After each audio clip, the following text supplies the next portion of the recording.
response that the Halloween movie had done. So they were kind of banking on hopefully getting that success. Now, also a lot of people, I should also point out that the book or the movie is based on the book Who Goes There by John W. Campbell.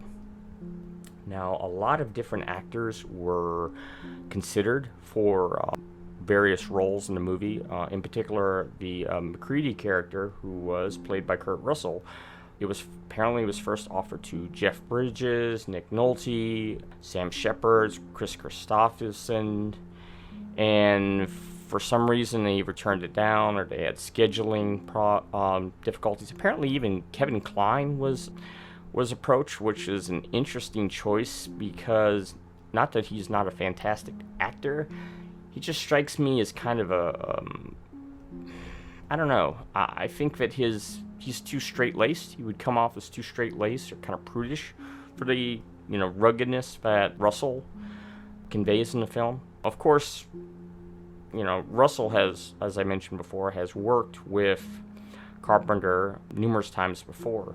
So I think that's one of the reasons that Carpenter really pushed to have, eventually to have Russell, because that kind of familiarity must help in the production and, of the movie, because when you have a good understanding of what an actor is capable of, it helps you better craft a story to enhance their strengths, kind of limit their whatever weaknesses they have.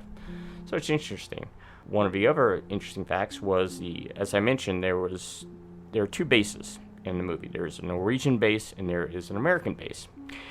And to save money, it's actually the same set.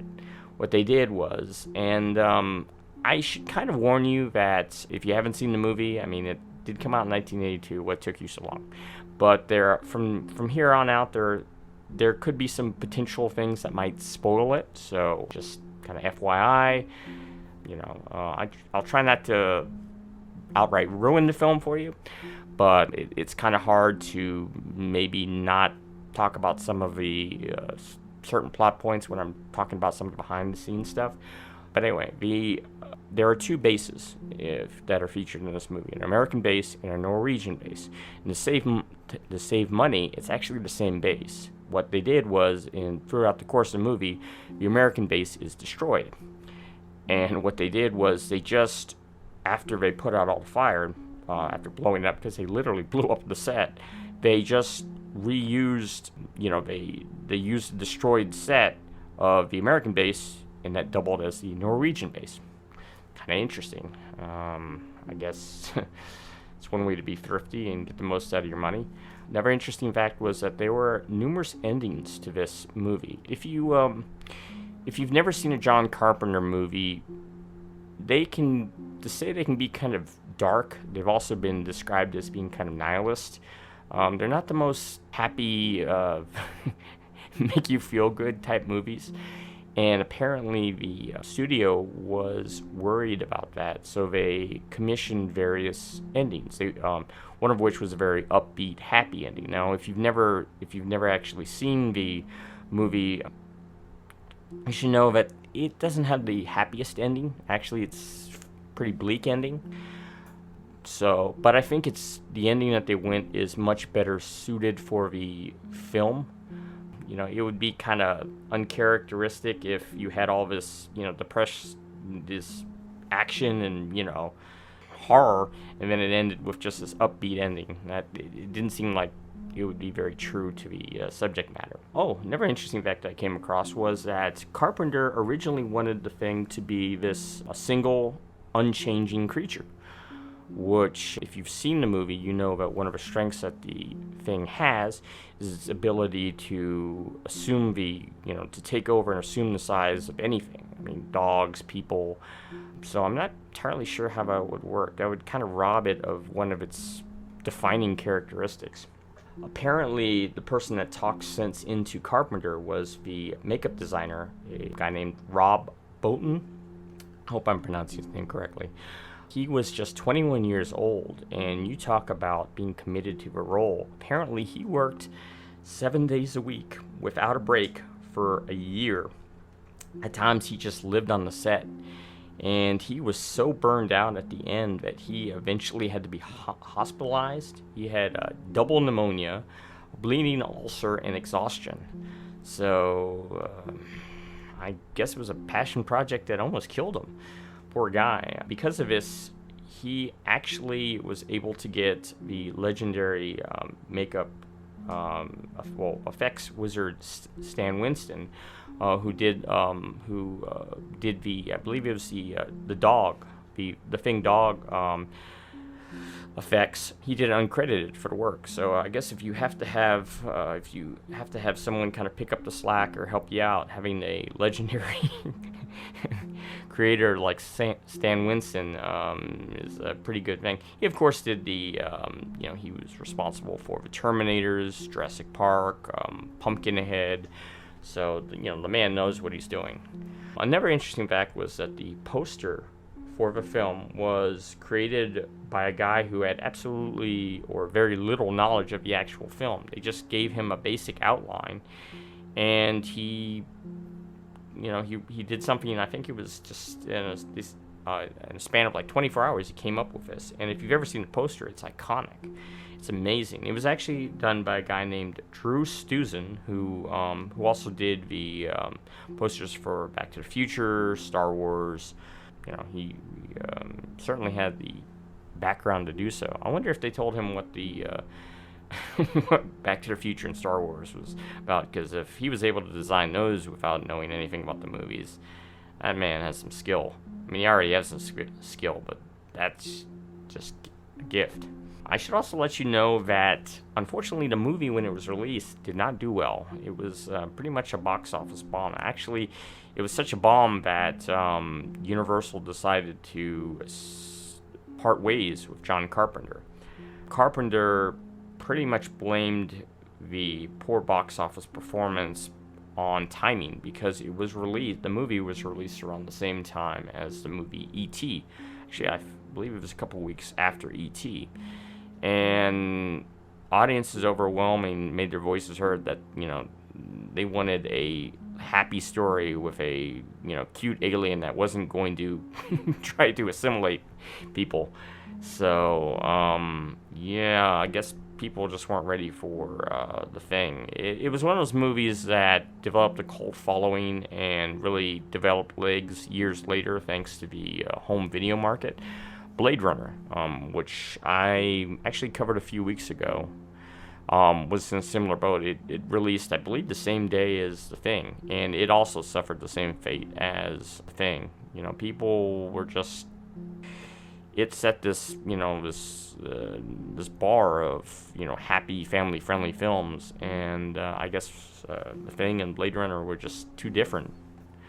So, which is unfortunate, because the Blade and the Thing, Blade Runner and The Thing are two of my favorite films. I should also point out, one of the reasons I decided to do this is recently I have been watching a lot of 80s films, and this kind of goes into my next point. A lot of people think that The Thing is actually a remake of a 1951 movie called The Thing from Another World, but it's not. Very much in a similar way that I Am Legend, the movie with Will Smith, and The Omega Man with Charlton Heston were actually adapted from the same story as well. But they are two different adaptations of the same material, much like The Thing from Another World is an adaptation of the book, Who Goes There?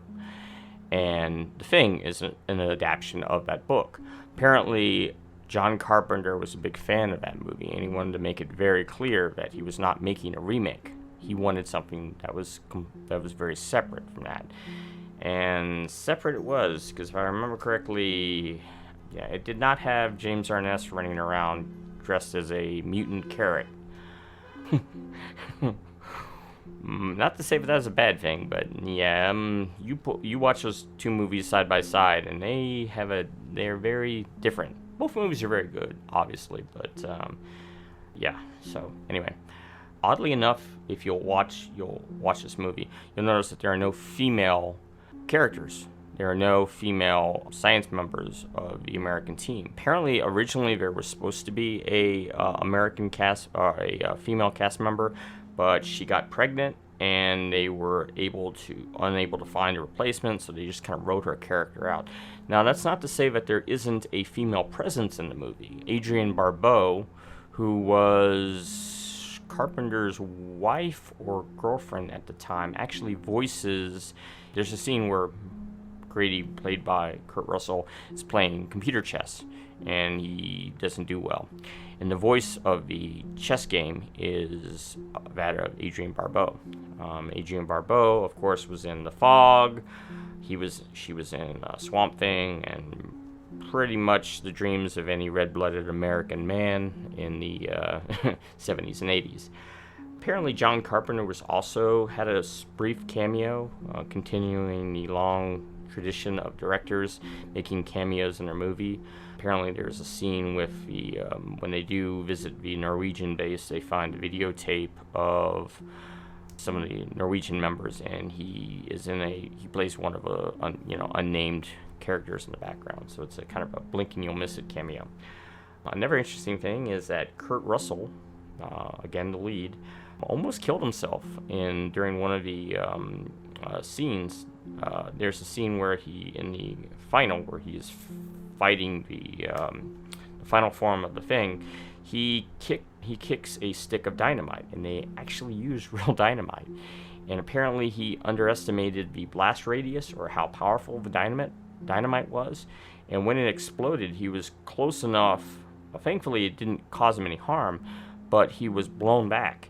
And Carpenter actually liked the shot of that so much that he kept it in a movie. He liked, the look of realism.